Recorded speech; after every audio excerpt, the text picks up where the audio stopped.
నమస్తే, welcome to Telangana realtors association channel. నేను మీ ఆద్య. ప్రస్తుతం మనతో తెలంగాణ రియల్టర్స్ అసోసియేషన్ అధికార ప్రతినిధి శ్రీశైలం గారు ఉన్నారు. ఆయనతో మాట్లాడే రియల్ ఎస్టేట్ గురించి మనకు తెలియని విషయాలు, రియల్ ఎస్టేట్లో ఉన్న ప్రాబ్లమ్స్ కానీ పాజిటివిటీస్ కానీ కొన్ని తెలుసుకుందాం. నమస్తే అండి. నమస్తే అండి. ప్రస్తుతం రియల్ ఎస్టేట్లో ఉన్న ప్రాబ్లమ్స్ ఉన్నాయా, లేకపోతే అంత బాగానే ఉంది రియల్ ఎస్టేట్ వ్యాపారంలో? ప్రస్తుతానికి ప్రాబ్లమ్స్ పూర్తిగా క్లియర్ అయితే కాలేదు, బట్ చాలా మట్టుకైతే ఈజీగా అయితే జరిగింది. ఇంతకుముందు అంత క్లిష్టతరంగా అయితే లేదని చెప్పుకోవాలి. కొద్దిగా క్లియర్ అవుతూ వస్తుంది.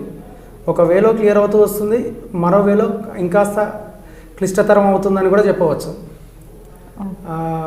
మనం చూసుకున్నట్టయితే ఒకటి ప్రాహిబిషన్ ప్రాపర్టీస్, అంటే ఏదైతే నిషేధిత జాబితాలో చేరుస్తుందో ప్రస్తుత తెలంగాణ ప్రభుత్వం, ఏదైనా కోర్టు కేసుల విషయంలో కావచ్చు, లేదంటే ల్యాండ్ సీలింగ్ యాక్ట్లో ఉన్న విషయాలు కావచ్చు, ఇటువంటి వాటిలో నిషేధిత జాబితాలో చేరుస్తున్నది. అక్కడ బాగా కన్ఫ్యూజన్ ఒకటి వస్తుంది. ఇది ఓపెన్ ప్లాట్ల విషయంలో, ఇళ్ళ విషయంలో. సేమ్ టైం వ్యవసాయ భూముల విషయానికి వచ్చేసరికి అక్కడ కూడా సేమ్ నిషేధిత జాబితాలో ఉంటుంది. చెరువు శిఖం, ఎఫ్టీఎల్ అంటాము, ఇంకోటి ఈ వక్ఫ్ ల్యాండ్స్ అని చెప్పేసి, ఈ పంచరాయి అని చెప్పేసి. అయితే న్యాయపరంగా గవర్నమెంట్ చేస్తుంది కరెక్టే అయినా కానీ ప్రస్తుతం ఉన్న మన దగ్గర ఉన్న ఎడ్యుకేషన్ సిస్టమ్ వలనో, లేదంటే సాధారణ ఒక రైతుకో దీని గురించి పూర్తి స్థాయి అవగాహన లేక రియల్ ఎస్టేట్ ఏజెంట్లు ఏది చెప్తే అది నమ్మాల్సి రావటము, లేదంటే వ్యాపారులు ఏది చెప్తే అది నమ్మాల్సి రావటము, దాని మూలన ఎక్కువ కన్ఫ్యూజన్ అంటూ వస్తుందండి. ఈ గ్యాప్ క్లియర్ చేయడానికి చాలా చిన్న గ్యాప్, చిన్న ఎడ్యుకేషన్ తోటి ఆ గ్యాప్ అంతా క్లియర్ అవుతుందని చెప్పేసి నేను నమ్ముతున్నాను. ఓకే. అండ్ ధరణిలో సాదా బైనామా రిజిస్ట్రేషన్ అవుతుందా, సరిగా అవ్వట్లేదా? సాదా బైనామాలు, అసలు సాదా బైనామా అంటే ఏంటంటే చాలామంది కంటే అతి తక్కువ మందిలో ఈ మధ్య కాలంలో ఉన్న అవగాహన ఏంటంటే స్టాంప్ పేపర్ మీద రాసిస్తేనే అది అగ్రిమెంటు, లేదంటే తెల్ల కాగితం మీద రాసిస్తే అది చట్టపరంగా చెల్లుబాటు కాదు అని చెప్పేసి ఒక అపోహ అయితే ఉందండి. అలా ఏం లేదు. పూర్వకాలంలో అంటే దాదాపు ఒక 15-20 ఇయర్స్ బ్యాక్ దాదాపు అన్ని ట్రాన్సాక్షన్స్ కూడా వైట్ పేపర్ మీద జరిగినాయి, తెల్ల కాగితం మీద. ఆ తెల్ల కాగితం మీద జరిగిన ఆస్తుల ట్రాన్సాక్షన్ని మనం సాదా బైనామా అని సింపుల్ ఒక వర్డ్లో చెప్తున్నాము. సాదా బైనామాలో రాసుకున్న తర్వాత ఆ రైతు ఆ వ్యవసాయ భూమిలోకి ఎంటర్ అయ్యి దాంట్లో పంటలు పండిస్తూ దాన్ని కబ్జాలోకి తీసుకున్న తర్వాత అప్పుడప్పుడు గవర్నమెంట్ ఇయర్లీ వన్స్ లేదా 2 సంవత్సరాలకు ఒకసారి ఛాన్స్ ఇస్తుంది. సాదా బైనామాల్ని కూడా పటా చేసుకోవాలని చెప్పేసి ఛాన్స్ ఇస్తూ ఉంటుంది. మొదటి నుండి దాదాపు ఒక 10-15 ఇయర్స్ నుంచి చూస్తే క్లియర్గానే ఎవ్రీ 2 ఇయర్స్కి, ఎవ్రీ 3 ఇయర్స్కి, ఎవ్రీ ఇయర్ అలా సాదా బైనామాల్ని రిజిస్ట్రేషన్ చేయించుకునే ప్రక్రియ అనేది ఒకటి ఉండింది. కానీ లాస్ట్ 10 ఇయర్స్ ఏదైతే లాస్ట్ గవర్నమెంట్ వచ్చింది కదా, ఆ 10 ఇయర్స్ నుంచి కేవలం 1-2 సార్లు మాత్రమే సాదా బైనామాకి అవకాశం వచ్చింది.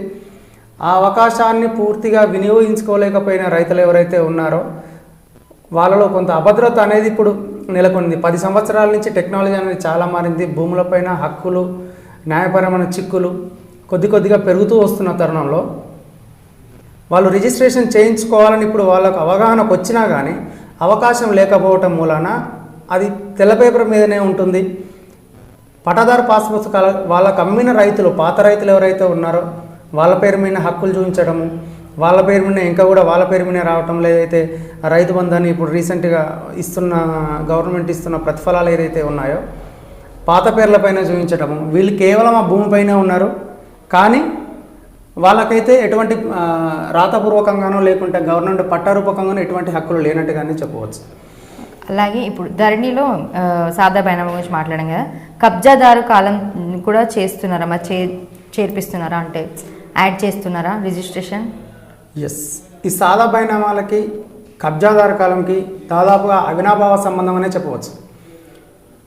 ఎప్పుడైతే సాదా బైనామా చేయాలి అనుకున్నప్పుడు, అంటే వైట్ పేపర్ మీద ఆయన ఆ భూమిని ఖరీదు చేసినట్టు ఏదైతే రూపకం ఉన్నదో కొనుగోలు అయితే జరిగింది, మరి కొన్న తర్వాత ఆ వ్యవసాయ భూమిపైకి నా కబ్జాకి వెళ్ళాడా లేదా అనే విషయాన్ని కూడా మన గవర్నమెంట్ దగ్గర ఏదో ఒక రికార్డు రూపంలో పొందుపరచబడాలి. ఖచ్చితంగా పొందుపరచబడాలి అనే కోరుకోవచ్చు. ఎందుకు అంటే కేవలం భూమిని రిజిస్ట్రేషన్ చేసుకున్నంత మాత్రాన కాకుండా దానిపైన ఆయన అనుభవంలో ఆ ప్రస్తుత స్థలంలో తను ఉన్నారా లేదా అనే విషయానికి అదొక రికార్డ్. టీఆర్ఎస్ గవర్నమెంట్ కన్నా ముందున్న గవర్నమెంట్స్ అన్నీ కూడాను కబ్జాదారు కాలం అని చెప్పేసి మన పహానీలో ఇచ్చేవారు. ఎప్పుడైతే ధరణి వచ్చిందో, ధరణి వచ్చిన తర్వాత ఇచ్చే పహానీలలో ఎక్కడ కూడా కబ్జాదారు కాలం, కబ్జాదారు అనే కాలమే లేకుండా పోయింది. కేవలం పట్టాదారు ఎవరు, ఆ భూమి కుష్కియా మెట్టనా, ఎంత విస్తీర్ణంలో భూమి ఉంది, ఈ విషయాలే పూర్తిగా చెల్లుబాటు చేస్తున్నారు తప్ప కబ్జాదారు కాలం అనేది పోయింది. దాని మూలాన ఏమవుతుందంటే సాదా బైనామా కొన్నాడు రైతు, తన పేరు మీదకి తెల్ల కాగితం రాయించుకున్నాడు, కానీ ఆ భూమిలో తను ఉన్నాడా లేదా అనే విషయాన్ని చెప్పే రుజువే రూపకమే లేకుండా పోయింది. కాబట్టి ఆ కబ్జాదారు కాలం ఉండడమే బెటర్ అని చెప్పేసి విశ్వసించవచ్చు. ఆయనకు హక్కులలో అది కూడా ఒక భాగమే. కాబట్టి ఈ మధ్య కాలంలో మన భూమి అని చెప్పేసి ధరణి తీసేసి మన భూమి అని చెప్పేసి వస్తుందని అంటున్నారు. దాంట్లో కబ్జాదారు కాలం అనేది చేరుస్తామని చెప్పేసి అంటున్నారు. ఇంకా పూర్తిగా అయితే మనకు డ్రాఫ్టింగ్ స్థాయిలోనే ఉంది, కానీ ఇంకా ఫైనలైజేషన్ ఏం కాలేదు. అది హర్షించదగ్గ విషయమే అని చెప్పుకోవచ్చు. దున్నుకొని ఉంటున్న రైతుకు ఇది తన భూమి అనే హక్కు ఇంతో అంతో ఇచ్చేది కబ్జాదారు కాలం మాత్రమే. కాబట్టి 2-3 విషయాలలో ధరణి పైన మన భూమిలో ఒక 2-3 విషయాలలో మాత్రం పాజిటివ్ అనే చెప్పుకోవచ్చు. ఇప్పుడు రియల్ ఎస్టేట్లో ఇన్వెస్ట్ చేసేవాళ్ళు సిటీలో ఇన్వెస్ట్ చేస్తే బాగుంటుందా, సిటీ అవుట్స్కట్స్లో చేస్తే బాగుంటుందా, ఇంకా దూరంలో అంటే ఏ ప్రాంతంలో చేస్తే బాగుంటుందని చెప్తారు మీరు? ఇన్వెస్ట్ చేయొచ్చు వాళ్ళు. రైట్, మంచి క్వశ్చన్ అండి. రియల్ ఎస్టేట్లో స్టాక్ మార్కెట్ తర్వాత బంగారం తర్వాత నెక్స్ట్ తర్వాత అని చెప్పలేము, ఆ రెండింటికన్నా ఎపెక్స్లో ఉండేది రియల్ ఎస్టేట్లో ఇన్వెస్ట్ చేయడం అనేది మంచి నిర్ణయం అని చెప్తూ ఉంటారు. నేను పెట్టుబడిదారులకు ఇచ్చే సలహా ఒకటేనండి. మిడ్ సిటీలో ఇన్వెస్ట్ చేయాలి అని అనుకునేది ఎవరు అంటే పెన్షన్దారులు, లేదా అంతా కూడబెట్టుకొని ఇంకా నేను ఎటువంటి ప్రొడక్టివ్ వర్క్ చేయలేను, నాకు ప్యాసివ్ ఇన్కమ్ రావాలి అనుకునే వాళ్ళు, కిరాయిలు రావాలి అనుకునే వాళ్ళు మాత్రమే సిటీలో ఇన్వెస్ట్ చేయండి. దాని నుంచి వచ్చే ఇన్కమ్ జనరేట్ అవుతుంటే దాంతో మాత్రమే లైఫ్ రన్ అయ్యే వాళ్ళు మాత్రమే సిటీ మధ్యలో ఇన్వెస్ట్ చేయాలని చెప్పొచ్చు. ఎందుకంటే ఇక్కడ కమర్షియల్గా ఉంటుంది, రెంటల్ ఇచ్చినా, రెసిడెన్షియల్కి రెంటల్ ఇచ్చినా కానీ కనీసం ఒక 4-5 వేల నుంచి వెళ్ళి 50-60 వేల వరకు కిరాయిలు వస్తూ ఉంటాయి. కాబట్టి వాళ్ళకని చెప్పవచ్చు. కానీ ఎవరైతే ఇన్వెస్ట్మెంట్ డబుల్ కావాలి, ట్రిపుల్ కావాలి, లాంగ్ రన్లో ఇన్వెస్ట్ చేయాలి, పెట్టిన డబ్బులకి ఎక్కువ రెట్లు పెరగాలి అనుకునే వాళ్ళకైతే సిటీ సెంటర్ అనేది సజెస్టబుల్ కాదండి. ఒక 10-15-20 ఇయర్స్ అనుకునే వాళ్ళకు కొద్దిగా దూరంలో అంటే సిటీకి ఒక 15 కిలోమీటర్స్ 20 కిలోమీటర్స్ డిస్టెన్స్లో వెళ్ళి 10,000 లోపు లేదా 10,000 ఆ రేంజ్లో కొనుక్కున్నట్టయితే లాంగ్ రన్లో ఇన్వెస్ట్ చేయొచ్చు. లేదు నేను ఒక 2-3 సంవత్సరాలు లేదా 4 సంవత్సరాలు మళ్ళీ దాన్ని కొన్న ప్రాపర్టీని ఫ్లిప్ చేస్తాను, మళ్ళీ మారుస్తాను, ఇంకో చోట కొంటాను అని స్థల మార్పిడి చేస్తానే ఉద్దేశం ఉన్న వాళ్ళు మాత్రం ఇటు సిటీలో కాకుండా అటు పూర్తిగా రూరల్లో కాకుండా అవుట్స్కట్స్ ఈ 4 ఇయర్స్లో ఎక్కడైతే మీరు కొన్న ప్లేస్లోకి దరిదాపులుగా ఇండ్లు వస్తాయో, రెసిడెన్షియల్ ఏరియా మారుతుందో ఆ ఏరియాలో పెట్టుబడి పెట్టడం అనేది శ్రేయస్కరం. మీకు అనుకున్న ఆశించిన ఫలితాలు ఖచ్చితంగా దక్కుతాయి ఇలా పెట్టినట్లయితే. మీరు ఎన్ని ఇయర్స్ నుంచి ఉన్నారు రియల్ ఎస్టేట్ వ్యాపారంలో? నేను దరిదాపుగా 10 సంవత్సరాల నుంచి రియల్ ఎస్టేట్ వ్యాపారం. ఓకే, ఇప్పుడు కొత్తగా వచ్చే వాళ్ళకి ఇంట్రెస్ట్తో వస్తారు కదా, రియల్ ఎస్టేట్ వ్యాపారం చేస్తే బాగుంటుంది, అలాంటి వాళ్ళకి మీరు ఏ జాగ్రత్తలు చెప్తారు? రియల్ ఎస్టేట్లో ఏంటంటే పొజిషన్, అంటే ఆ ఉన్న స్థలం ఉన్న ఆ ఇల్లున్న పొజిషన్ ఎంతైతే ఇంపార్టెంటో దానికి సంబంధించిన కాగితాలు, లీగల్ డాక్యుమెంటేషన్ కూడా అంతే ఇంపార్టెంట్. ఫస్ట్ ఆ స్థలాన్ని ఎంక్వైరీ చేసుకోవడానికి లోకల్గా వచ్చేసి ఆ చుట్టుపక్కల ప్రాంతాల వాళ్ళని కనుక్కున్నట్లయితే మనకు దాదాపుగా ఇన్ఫర్మేషన్ తెలిసిపోతుంది. ఒక ప్రాపర్టీ దగ్గరికి మీరు కొనాలి అని వెళ్ళినప్పుడు కనీసం ఆ ప్రాపర్టీని 3 times విజిట్ చేసిన తర్వాతనే దానికి అడ్వాన్స్ ఇవ్వమని చెప్పేసి నేను సలహా ఇస్తాను. 3 times వెళ్ళండి, వీలైతే 3 different persons వెళ్ళండి. వెళ్ళిన ప్రతి వారు ఆ ఇంటి పక్కన కానీ లేకుండా స్థలం పక్కన కానీ ఉన్న 3 different పీపుల్ని మీట్ అవ్వండి. మనం Telangana stamps and registrations IGRS site open చేస్తే దాంట్లో సలహాలు సూచనలు అని చెప్పేసి ఉంటాయి, అది చదవండి. దాంట్లో ఈ పాయింట్ ఉంటుంది. దాంతోపాటుగా ఈ ఫ్రాడ్ రిజిస్ట్రేషన్స్ కానీ, డబల్ రిజిస్ట్రేషన్స్ కానీ, లేదంటే ఒకే స్థలాన్ని 2-3 సార్లు లేఅవుట్ చేసిన సందర్భాలు కానీ ఇవన్నీ చూసుకోవాల్సి ఉంటుంది.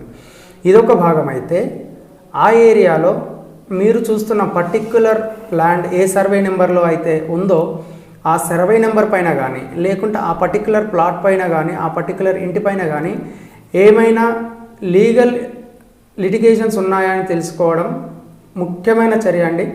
మీరు సాధారణ విద్యావంతులైనా సరే, కనీసం 10th ఇంటర్ చదువుకున్నా సరే తెలంగాణలో ప్రాహిబిషన్ లిస్ట్ అని చెప్పేసి ఉంటుందండి, నిషేధిత జాబితా. ఆ నిషేధిత జాబితాలో ఆ సర్వే నెంబర్లో చెక్ చేసినట్లయితే మీ ప్రాపర్టీ క్లియరా కాదా అని దాదాపుగా మేజర్గా దాంట్లోనే తేలిపోతుంది. కాబట్టి కొత్తగా వచ్చేవాళ్ళు ఫస్ట్ మీరు ప్రాపర్టీకి వెళ్ళేటప్పుడు ప్రాహిబిషన్ లిస్ట్ అనేది కంపల్సరీ చెక్ చేసుకోవాలి. చెక్ చేసుకున్న తర్వాత ఆ ప్రాపర్టీ దగ్గరికి వెళ్ళండి.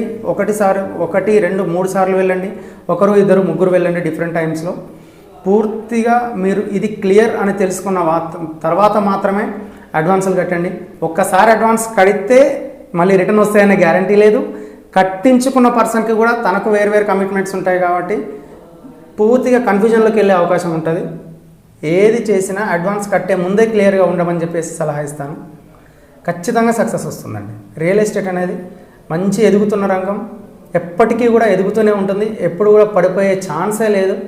ఎందుకంటే ప్రాథమిక అవసరాలలో కూడు గుడ్డ గూడు అంటారు కదా, కూడు రెస్టారెంట్ ఫీల్డ్ ఎప్పటికీ ఉంటుంది. మీల్స్, రెస్టారెంట్, టిఫిన్స్ అనేది ఎప్పటికీ లైవ్ ఉండే ఫీల్డ్. గుడ్డ ఇంకా చెప్పాల్సిన అవసరమే లేదు. ఇప్పుడు ఫ్యాబ్రిక్స్ అండ్ డిజైనర్స్ అనేది ఎంత హ్యూజ్గా డెవలప్మెంట్ ఉంది అనేది ఇంకా హయ్యెస్ట్గా డెవలప్మెంట్ ఉన్న ఫీల్డ్ అది. దాని తర్వాత గూడు అంటే ఇల్లు. ఎవరైనా పుట్టిన తర్వాత, పెళ్ళికి ఎదిగిన తర్వాత ముఖ్యంగా చూసుకునేది తనకంటూ ఒక పర్టిక్యులర్ నివాసం అనేది ఉండాలి. పక్షికైనా, మనిషికైనా, ఏ జంతువుకైనా ఒక నివాసం అనేది ముఖ్యం. ఆ నివాసాన్ని ఏర్పాటు చేసేటటువంటి గొప్ప ఫీల్డ్లో మనం ఉన్నాం, రియల్ ఎస్టేట్ వ్యాపారంలో ఉన్నాం.